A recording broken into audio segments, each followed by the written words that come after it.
You're listening to the Co-Creator Network. When you change the way you look at things, the things you look at change.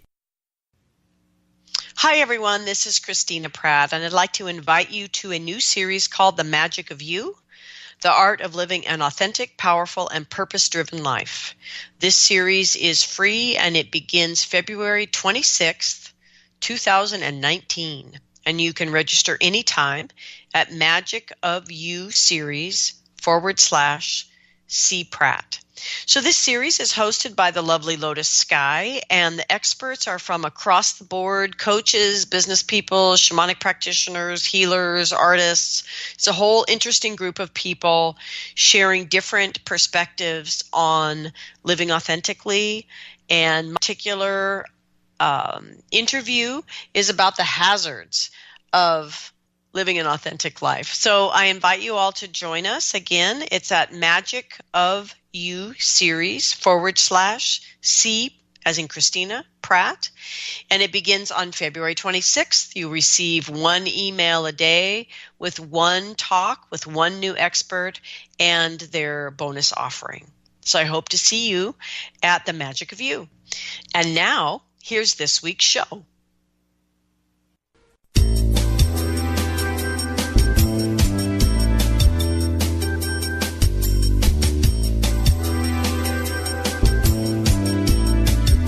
Good afternoon. Welcome to Why Shamanism Now, a practical path to authenticity, with your host, Christina Pratt, director of the Last Mask Center for Shamanic Healing. She's talking about how shamanic skills can bring us to physical, emotional, mental, and spiritual well-being, especially when nothing else can. Now, here's your host, Christina Pratt. Welcome, everyone, to Why Shamanism Now. This is your host, Christina Pratt, and today our show is the wrap-up of our initiation series. So I'd like to call in our ancestors to be with us here today on the show and in every moment that this podcast is listened to by anyone, anywhere on the planet. I call out to those ancestors who bring all that is good and true and beautiful to us, that we might learn from those who have gone before us. We call out to those ancestors who experienced initiation themselves and were moved from childhood to adulthood in a sacred way. And I call out to those ancestors who conducted this initiation for others, that they may guide us as we come to understand in the time that we live now on the planet, how we could begin again to conduct our children into adulthood in a way that is robust and meaningful, and that we can find a way for those of us who have arrived at adulthood without this sacred passage to find a way to go back through and to bring ourselves into a kind of completeness, a kind of wholeness, a kind of spiritual maturity that will serve us, our soul's purpose, and life in all forms. So I call out to these ancestors to be with us here today. It is your descendants calling, and we need your help. We thank you for gathering round us, and with the ancestors circling round, we reach down to the energy of the earth and we call out to this most fundamental and sacred ancestor and give thanks for home, for the wonder of life here on this planet, for a place to belong and people and things and energies to belong to, for connection and interconnection, and for the reality of life here on this planet, where all things are related to everything else. Everything touches everything. Everything is energy, and all things are one. We give thanks for this miracle of life and ask for the earth to support us as we go forward on this day, to live in a way that manifests that miracle. And with our feet firmly planted on the earth, connected to all things, the ancestors circling round, we reach up to the sky, all the way up to the highest power of the universe, all the way through the sky, through the cosmos, all the way out to all that is. We call out to this energy, and by whatever name you call it down to bring blessing into your life, into your body, into your day, and into this circle. We call out to bring in blessing and protection and generosity, to bring in the benevolence of our universe, and to know that we are held well and guided and inspired in all things if we can simply learn to open our eyes. We call out to the sky above to come down, bringing us the true yang energies, and the earth below to bring up the true yin energies. And we ask these energies to merge within us to the exact perfect blend for us here today. And we call out each one of us to the energy of the heart, to be with us here today, to help us to merge the wisdom that rises from the belly with the wisdom that comes down from the mind. And let these two wisdoms, strange and diverse when they first meet, to come together in the heart, and let the languages be translated, that in the heart we might come to know why we are here, and to find our heart path, that we might bring our gifts to the world. So for the spirit energies gathered round, I give thanks. Help us to say what needs to be said and to hear what needs to be heard. And may these proceedings today be good for all living things. Thank you, everyone, for joining me here today. I want to give thanks to the Last Mass community members, to my own students who donate generously, so that this show may be available all around the world. And we give thanks to those listeners who have discovered that they can donate too. The whyshamanismnow.com website is up and running, and you can click on the support button and offer whatever you feel moved to offer. Every single dollar goes directly into keeping the show on the air so that you can download and listen anytime you choose to. So for all of the generous donations that allow us to be here together in this way, I give great thanks. So today we are wrapping up what I have called this initiation series.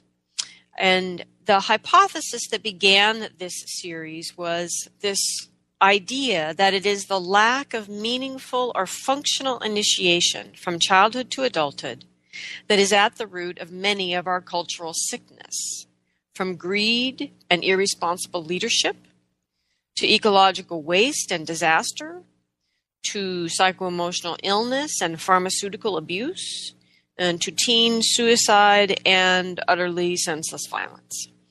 And that my hypothesis here is that if we follow these energies back to where they begin at our current cultural norm, which is to not provide any kind of meaningful or functional initiation from childhood to adulthood.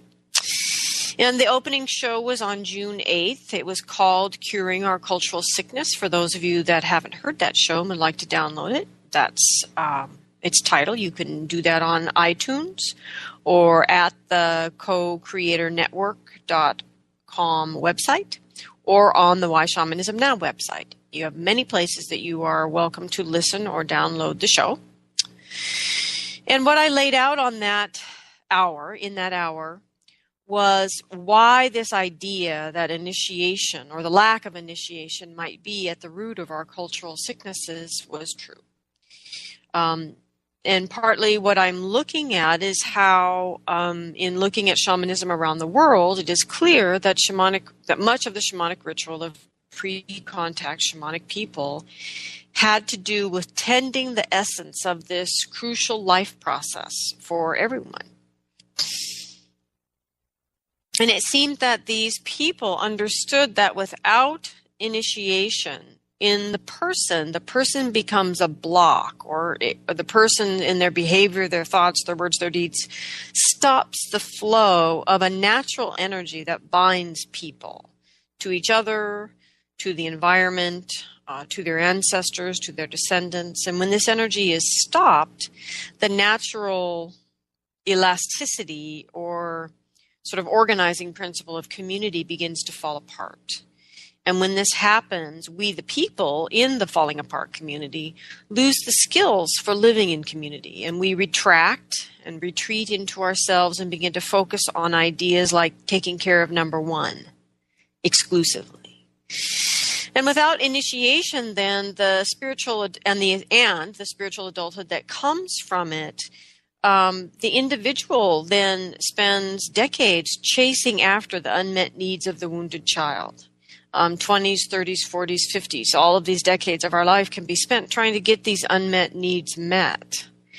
And this retards the skill development and the focus necessary to truly find one's soul's purpose, which is our true need, our true responsibility being here.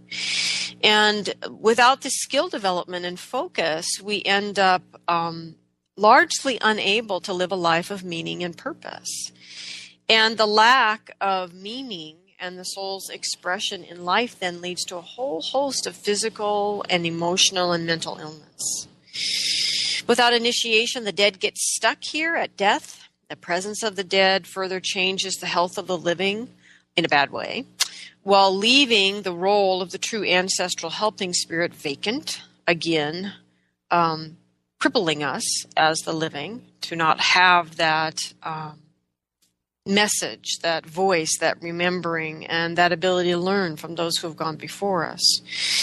And so then without the guidance of the ancestors to learn from, and without the connection of community to give us a healthy reason to care about something other than ourselves, the living can't help but continue to make very poor quality decisions that result in the same mistakes being made over and over again in a million new ways.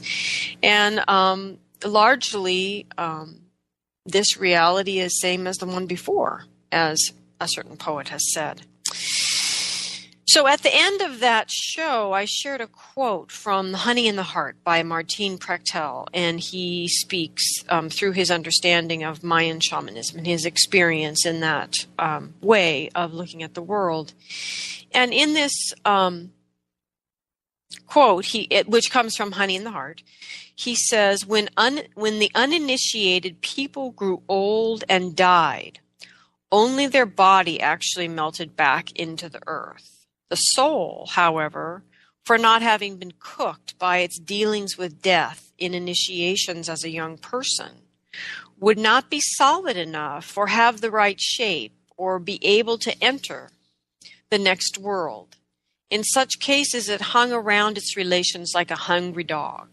The soul of such a person was still dependent and needing taken care of. So now here, Martin is talking about the soul after death. But if this perpetual dependency and sucking off the lives of the living remains true at death, then imagine how powerfully true this is in life. And I believe that this is at the source of the spiritual immaturity that plagues our culture, our American culture. So Martin continues in Honey in the Heart and says that this bodiless soul became a ghost, and these kinds of ghosts could eat generations of descendants, turning them into greedmongers, addicts, drunks, backstabbers, sociopaths, or bullies, all unwilling to grow up.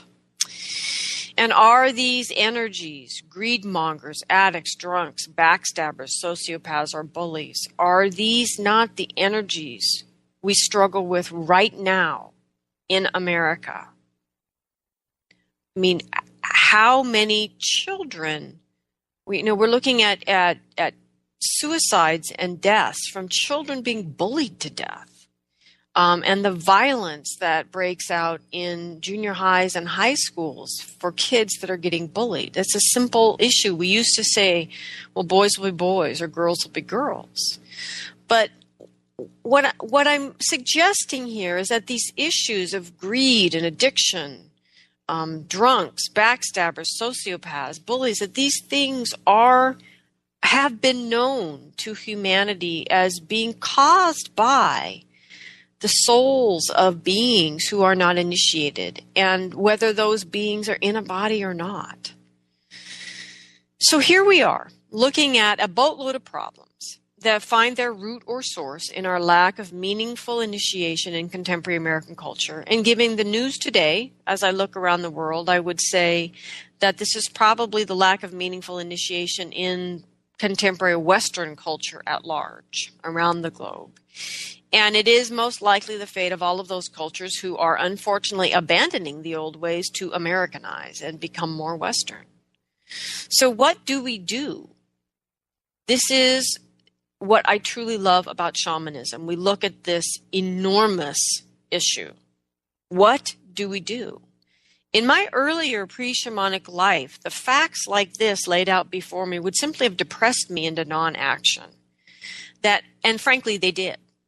I spent much of my 20s feeling the weight of these issues, not knowing how to name them, not knowing how to deal with them, but just being crushed and depressed by them. And So for me, this is what I truly love about shamanism. Unlike any other thing I have ever experienced, and I have had intellectual pursuits and spiritual pursuits and physical pursuits and pursuits of the heart, but shamanism that brings all that together allows me to simply ask for help, to look at a problem like this that is ginormous, huge, and multi-generational, multi-century, and just say, okay, well, so where did it come from? And then given that, what do we do about it? And so as I've been looking at this issue in my own practice and with the people that I work with, I thought it might be interesting to do the show. And so my guidance from the show was to set up this series of interviews. And so over the next 4 weeks, I interviewed a range of contemporary shamans. And it was my hope that in hearing the stories of this diverse range of contemporary initiation experiences, that have truly functioned by the fact of these people being able to function effectively as shamans, we know then that the initiation functioned.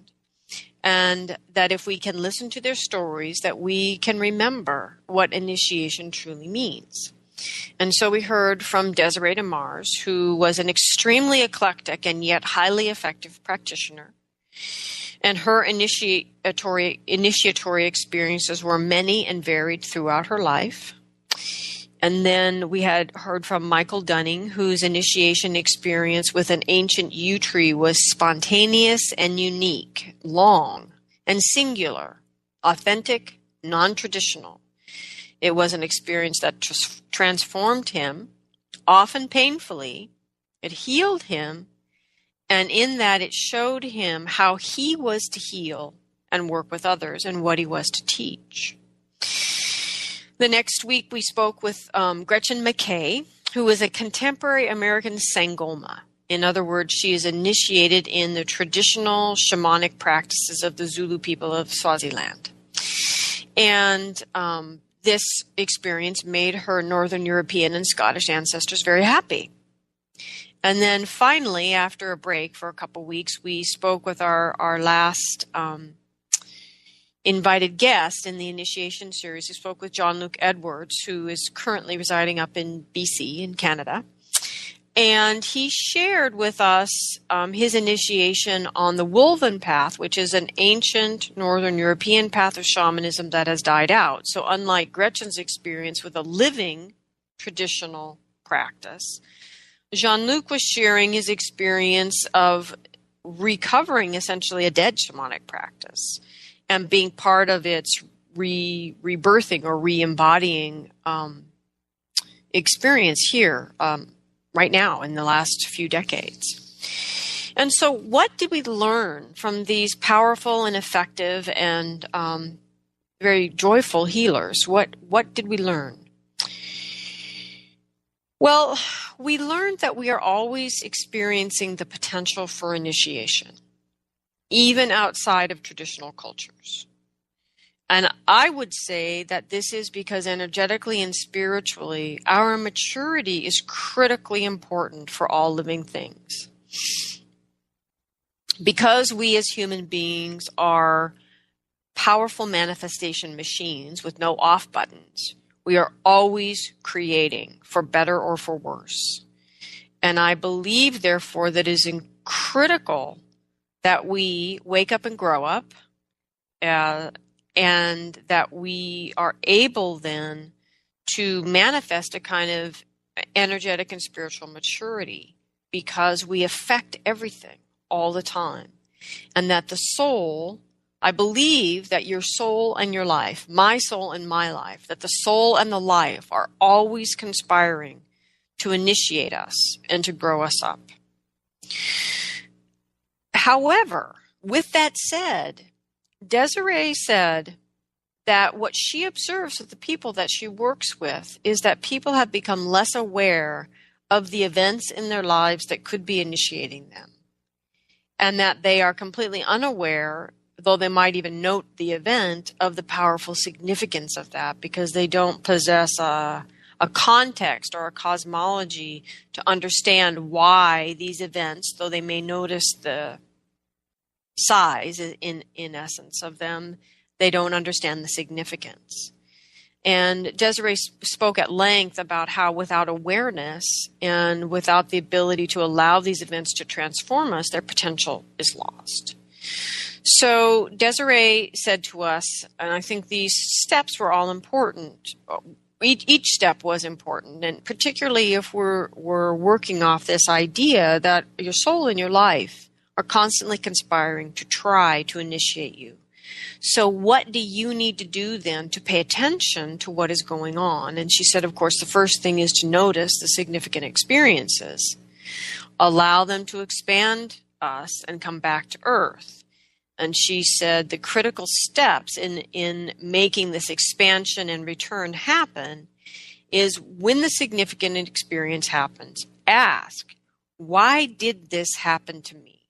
Not why me, but more from the heart and soul. Why?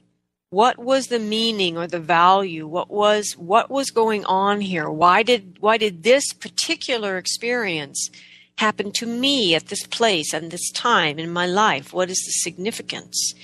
And then she said to allow yourself to receive an answer.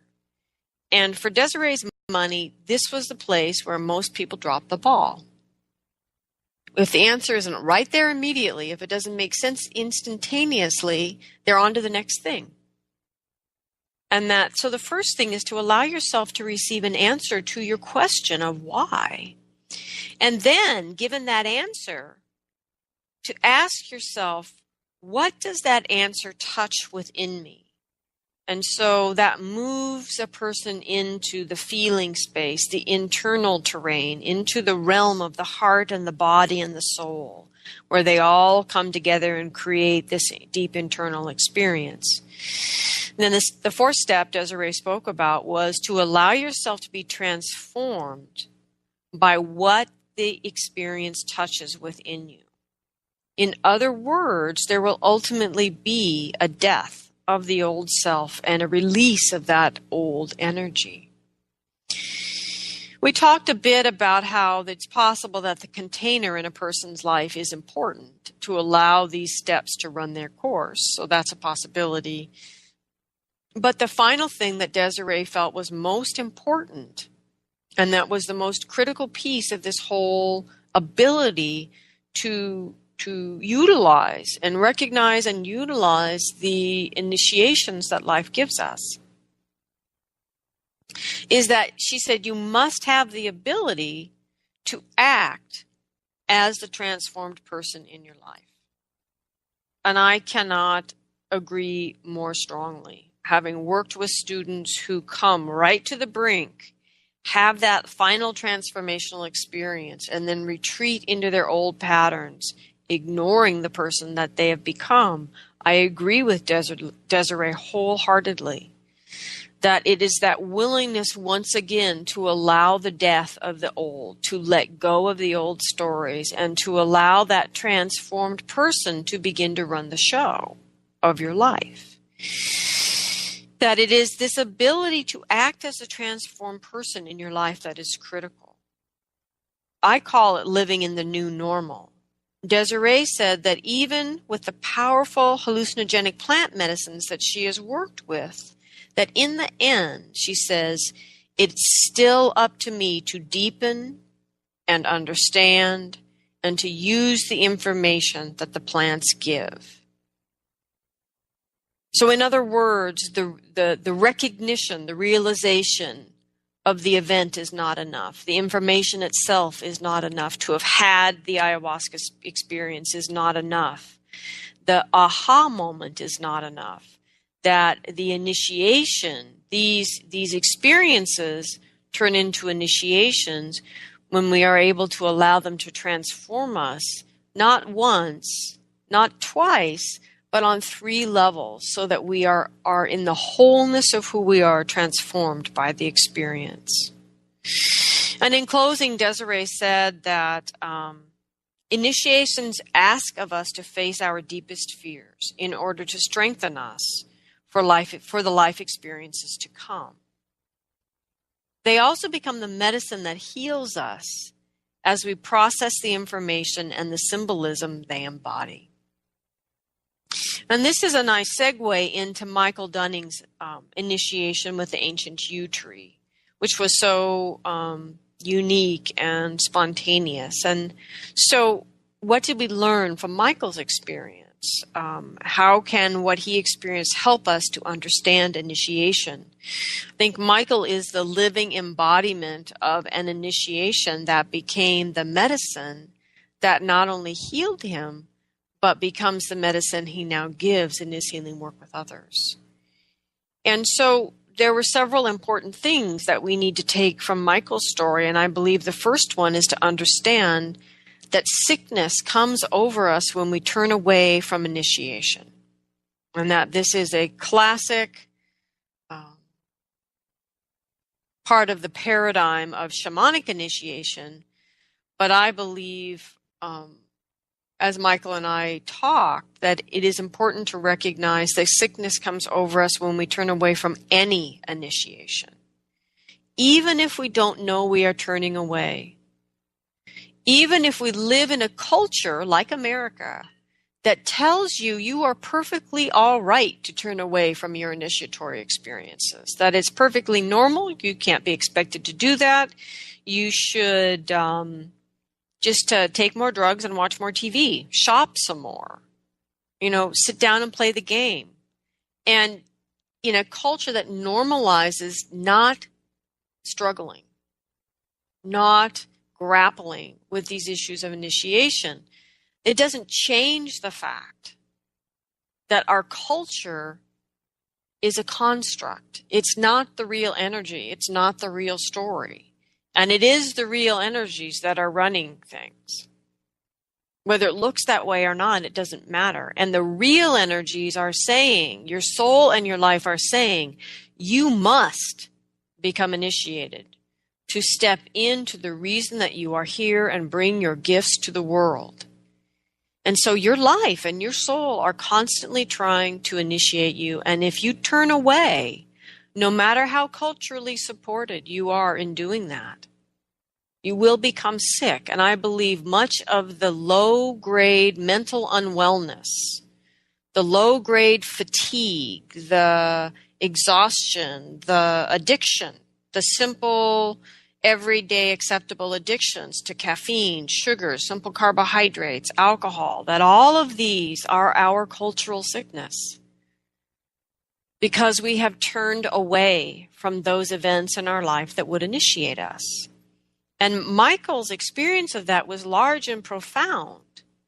But this was my point, or at least Spirit's point in saying, Christina, do this, is that in the lives of these shamans and their initiations, we could see the metaphors for what we need to create for ourselves as people here in a culture that needs to be healed. Another thing we can draw from Michael's initiation is we have to remember that in Michael's story, he had frankly no idea what was going on. He was being impacted in his life by huge spirits that were overwhelming, that could have crushed him like a bug, and that his encounters with these spirits were leaving him sick, physically ill, and unable to function in his life to an ever-increasing degrees.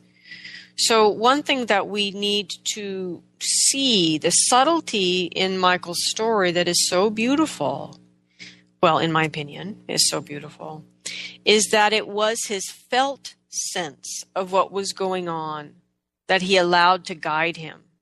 In a sense, his mind was so blown by what was happening that he had no capacity, really, in his brain to process what was going on, that he had to allow his heart and his body, his felt sense of things, to guide him. And in that, his steps walked surely on the path of his initiation, even though he didn't know it at the time. And his initiation was ultimately extremely successful. And he was able to navigate, with the help of others, but was able to navigate through his initiatory ordeals. That the wisdom of the body and of the heart, what things feel like is the only way we can sense the true path of initiatory energy running through our life.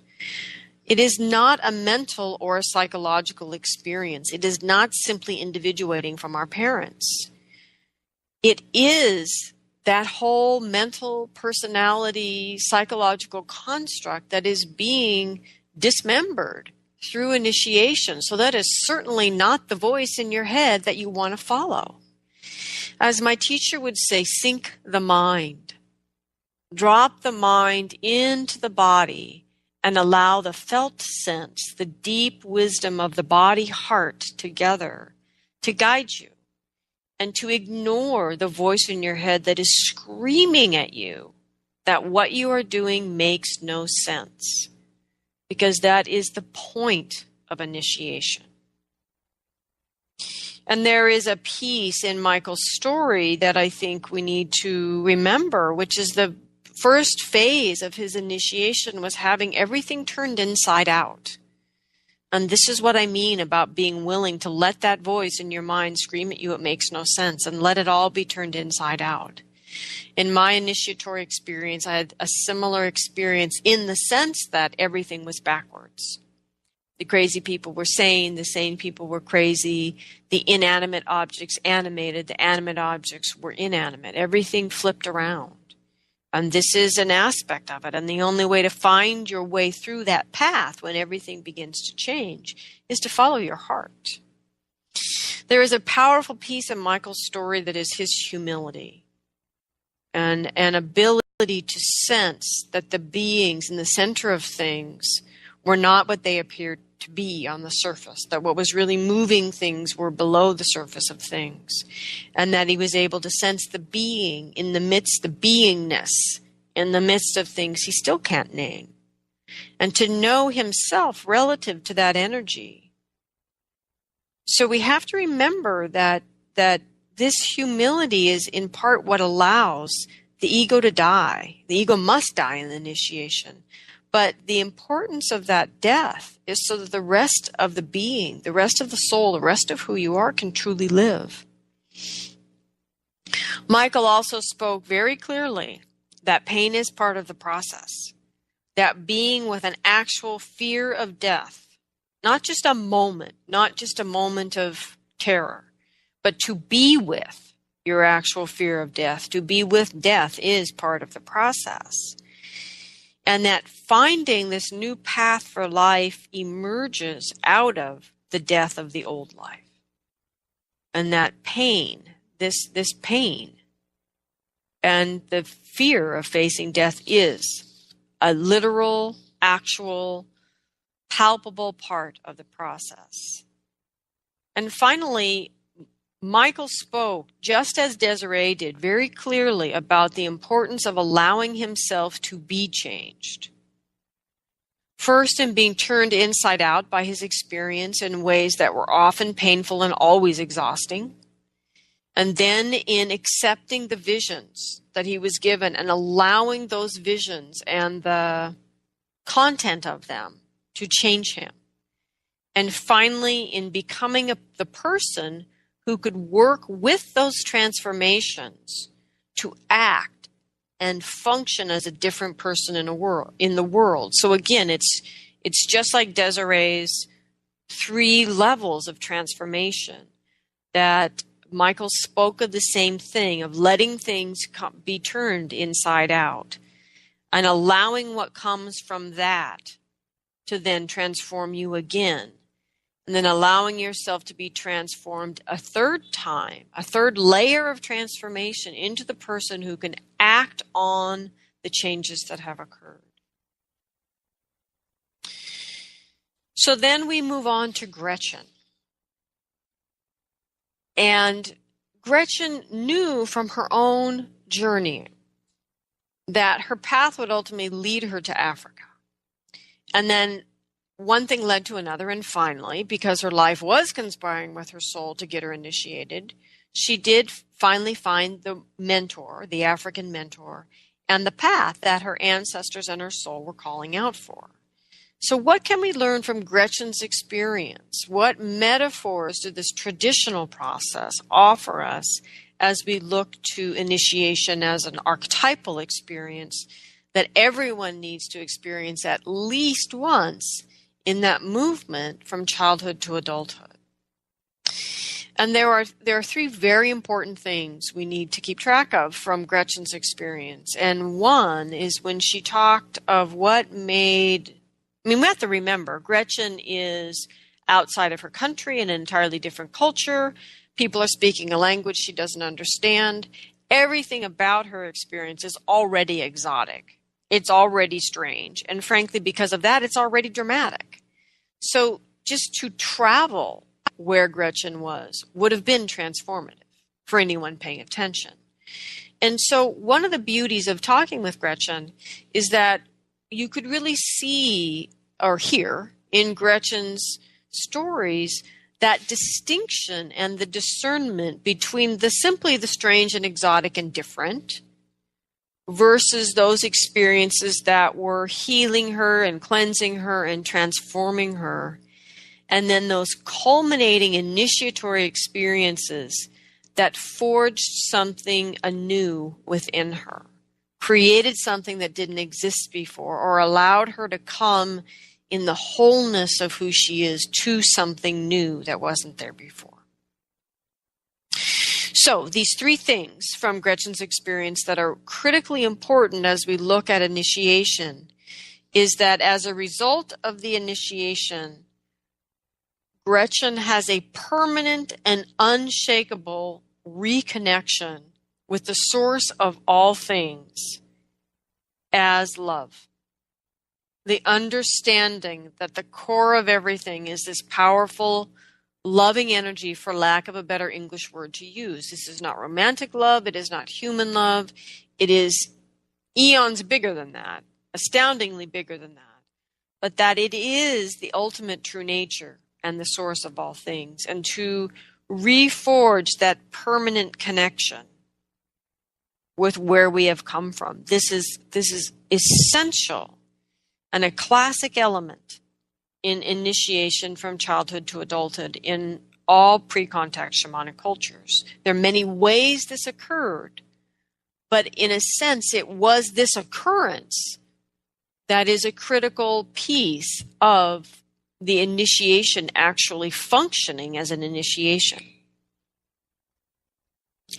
The second thing that was important about that we can take from Gretchen's experience was, as I've already said, her capacity to discern the distinction between what is wow, what is exotic, what is strange, what is significant, back to what Desiree said, what are the significant experiences that actually transform us. And her ability to really know herself as fundamentally changed, wholly changed by certain pieces of her experience, the initiatory moments.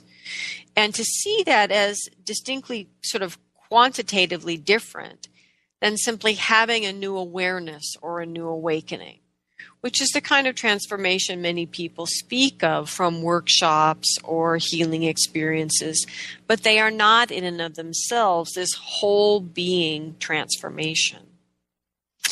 And the final piece that was really critical about Gretchen's experience that is classic in initiations being meaningful and functional is that a trust with spirit is forged. And so this is a shift of the trust base, either from what is apparent here in the physical world to what is invisible in the spirit world. It is a shift from the people, like your parents or your family, to those energies that are in the spirit world.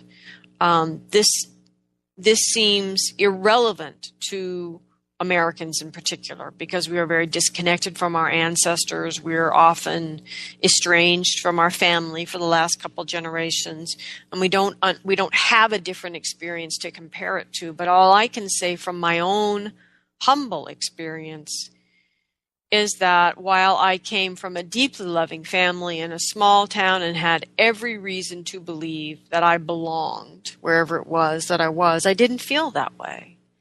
And it was not until I forged an authentic and traditional relationship with my 4 grandparents, with my ancestors closest to me, and asked them to connect me then to the whole lineage, did I feel that I belonged. And so belonging is really transient when it is connected to something that is mortal, like a group of people, like a religion, like a town, like a place, like a nation. That true and lasting, unshakable belonging comes from you forging a spiritual relationship with your own ancestors. And so what Gretchen offered us then was this marker that in her initiations, what came in the 2 significant ones, and one of them, what came to her was that connection to the source as love and to never be shaken from her connection there. The other was her being reconnected with a deep and trusting relationship with spirit. So, in other words, when she reaches out for help now, the first place her energy goes is to spirit. It's not to people. It's not to the physical world. It's not even to our own very clever and brilliant minds, but to forge that trust that the initial help begins in the spirit world. So these are all pieces. These 3 things are critically important in creating an initiatory experience that will actually function as an initiation. And then our final guest in this series was Jean-Luc Edwards. And he spoke often throughout his interview, and I'm not sure how many people noticed because he didn't make a big deal out of it. But he spoke throughout the interview about sacrifice. And that sacrifice is necessary for initiation to run its course. There must be a release, a death, a letting go, a sacrifice of some kind that allows the energy to move forward and to run its course. There is always a moment, he said, in which you have to leave something behind. And he spoke about some of the initiatory moments in his life as being simply the moment of recognition that whatever it was had been left behind. That is how important that is. So Jean-Luc also looked at this question of initiation as having sort of 3 elements. And one echoes what Gretchen said, that it is about forging an intimate and deep, lasting, trusting relationship with spirit. And he said that begins with paying attention, that we must notice those experiences, as Desiree said in the very beginning. And he spoke about how that moment of paying attention needs to be marked, that there needs to be a marking of the change through a ritual or ceremony of initiation. And this is particularly strong in Jean-Luc's interview because, remember, Jean-Luc is the man who has been initiated into a once dead and now being re-embodied shamanic tradition. And so bringing the traditions themselves, the rituals and ceremonies and practices and prayers and songs and everything back to life is critically important. And so part of what they are doing is rediscovering how important the actual circle, in other words, the people that stand and witness and mark the change, how important they are in the initiatory process. He spoke that it was important to live the change that has happened through the initiation in the quality of your relationship with spirit. And finally, in celebrating the transformation. So it's not just the living of it, but the actual public celebration of it, honoring and acknowledging of it, not just quietly and humbly living it. And these were all important in forging an intimate relationship with spirit through initiation. He also brought us back round to what Desiree had said in the beginning, which is that the quality of the questions in your head matter. He spoke of a story about really a moment of divine connection, that was an initiatory moment for him that had begun because in his head was this odd question as he was sitting in this service. I'm not sure what I'm doing here. Not whining, why me? Or not, oh, my life has no meaning, or I have no idea what I'm doing, I'm so lost. Not any of those contemporary thoughts, but a far more interesting moment of internal awareness. I'm not sure what I'm doing here. And this is the thing that I see all the time in people, is they simply have the wrong question because they're attached to it in their head. And they're unwilling to push those questions aside and allow that truly interesting and odd question to arise from the heart or from the body. And what I mean by that is I had a student, deeply gifted student, but she was always making assumptions and always ahead of herself. And so she would be asking for the initiatory experience that would make her a shaman, instead of the initiatory experience that would make her the woman she was here to become. There was always the grasping, the assumption, the idea that she knew. And what we see in these questions from Desiree, why? Why am I having this experience? And Jean-Luc, I'm not sure what I'm doing here. These questions that speak from a place of not knowing, of not assuming we understand anything. And Jean-Luc spoke beautifully in particular about how important it was simply to realize you're empty, that you don't know a damn thing that matters. There is nothing of use in your mind. You don't know, your assumptions are all wrong, and all you can do is open your heart and allow the experiences to begin to happen and let them transform you, without having the idea that I must have the transformational experiences that will make me a whatever. Instead, have the transformative experiences and discover what they have made you. And in that discovery, as with Michael, in that discovery of what they've made you, transforming again to discover how to be the person you've come here to be. So the final thing that Jean-Luc shared with us is the remembering that this all already exists. In other words, we're just uncovering what the soul already knows. I actually did a different show with Tom Pinkston, who was talking about the Wuchol practices and questions and ideas and searching and life experience around finding the heart path, that the heart remembers why you are here. And this is, I think, an important piece of what Jean-Luc was speaking to, is that it's all already here.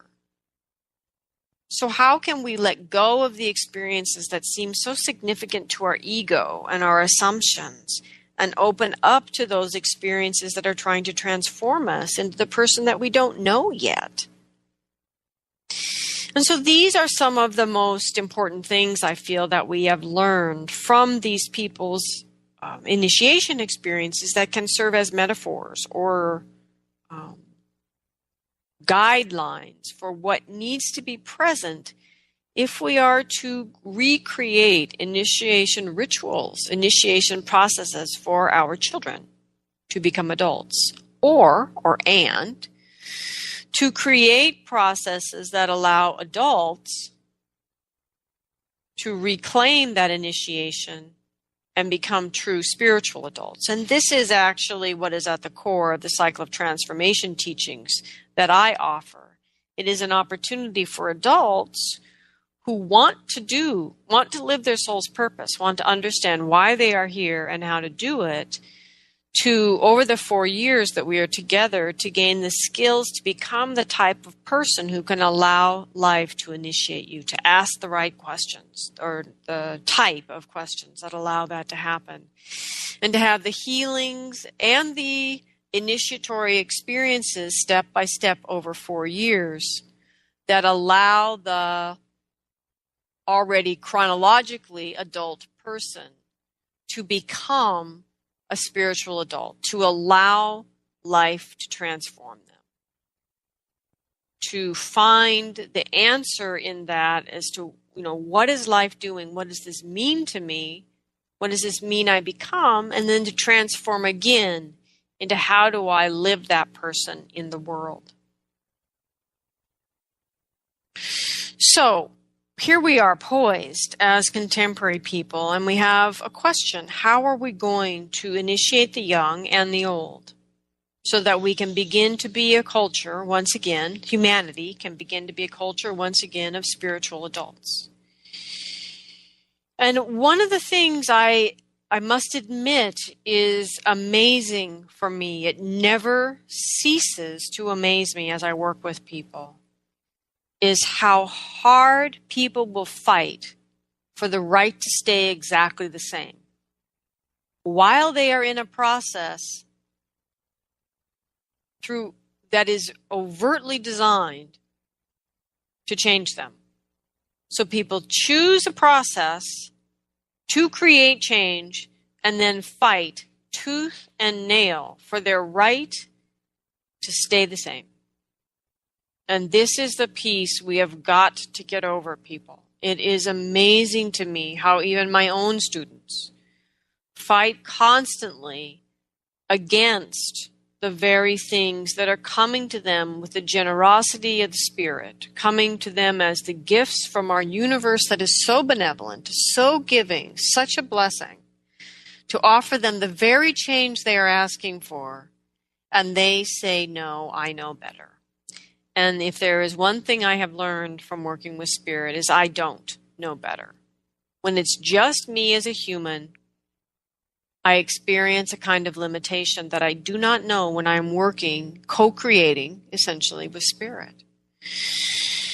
And so if we look at this issue of the lack of initiation results in a kind of spiritual immaturity that leads to a whole range of our cultural sicknesses, what do we do?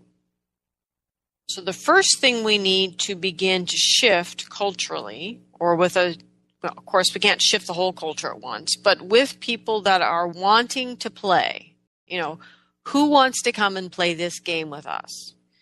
The first thing that we need to do is to shift our capacity for intention and attention so that how we engage with our life changes, so that we are approaching it back to the idea of the questions and the quality of the questions from a place of power, saying, why? Why is this happening to me? Versus the more childish way people approach things, which is, why me? Why is this happening to me? Why is my plan for the day being interrupted? It may be God interrupting your day, and we would be so cranky that we missed our latte that we'd blow God off. This is the people that we have become. So the first thing we need to change is our capacity for intention and attention, and to hold a stance in life that is a stance of the empowered person. Whether we are or not, we need to act as if. We need to begin to engage with life from our body and our heart, and to teach our children to do so. If we can change the dreams of our children, we will change this whole problem in one generation. And so we need not only to begin to model engaging with life from our body and our heart, and teaching that to our children, but then allowing the wisdom of the body and the heart to guide us. There is no other aspect of who we are that can lead us in the initiatory process, because it is the very ego that wants to lead that is dying. And so we must be willing, as Michael did, in the spite of every aspect of his mind screaming at him, what are you doing? This makes no sense, to do it anyway. The man sat under a tree for 10 years, for God's sakes. but it transformed him, made him this incredible person that he is today. We need to be willing to do things that don't make sense and to trust the yes in our heart and the yes in our body, even when our mind is screaming, "What the hell are you doing?" We need to understand that through initiation, people must cultivate a reconnection with the source energy as a loving energy. That we must come to terms as humanity with the damage done by seeing the source, the creator, as a judgmental, domineering, punishing God. We must, as a family of humanity, have initiatory experiences that tap us into the source. You can call that source any name you want to. I do not care what language you speak in and what history and baggage that language carries. It does not matter. But we must create initiatory experiences that allow the individual to have a full being, full body connection with the source energy as the loving energy that it is. From that will emerge right relationship with spirit, right relationship with the spirit help in a person's life. And whether you see that as angels and saints, deities from the Buddhist traditions, helping spirit animals, or your grandmother, it doesn't matter.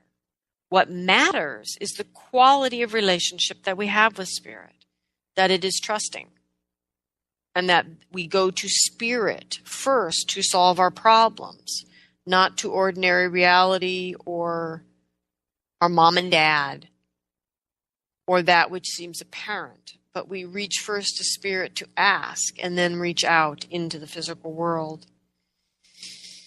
And that ultimately, through the knowing of these energies, the deep trust of spirit, and the knowing that at the core of all things, at the source of all things, is this profound, indescribable, loving spirit, that we can begin to discern in our own lives with some real honesty the distinction between growth, change, healing, growing awareness, and actual initiation.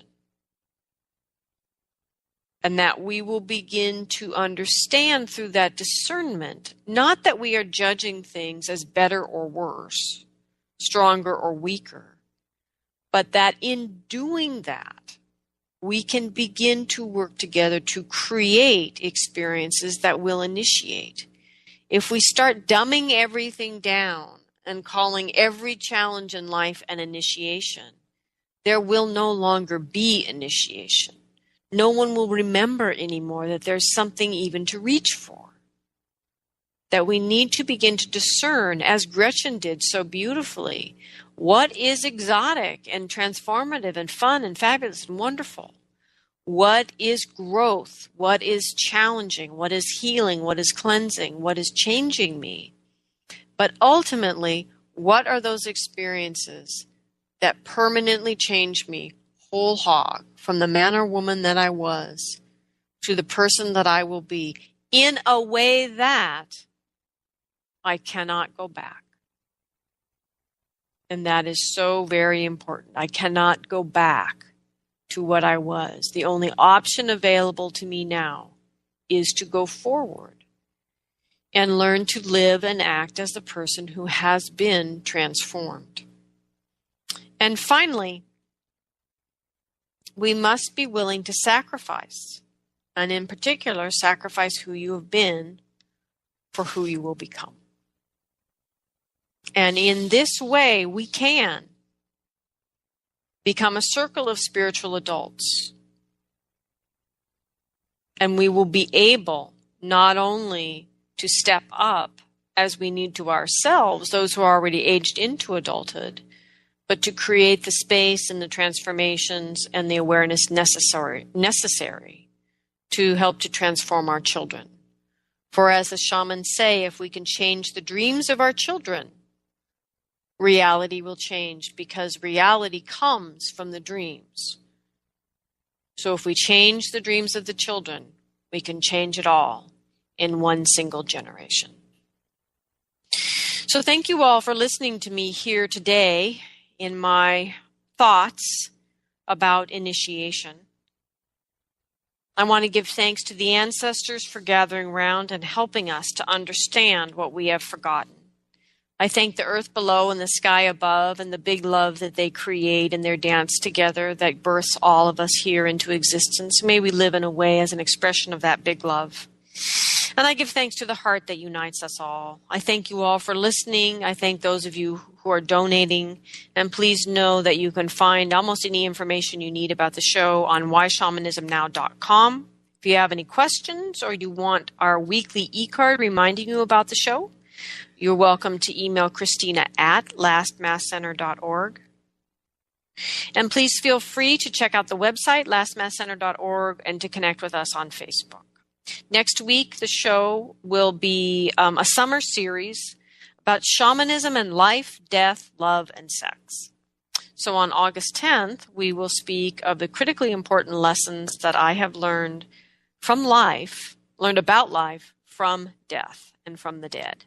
And this show is in honor of the very powerful work my students will be doing with me that week in healing their own ancestral lines. So thank you all. Have a great week.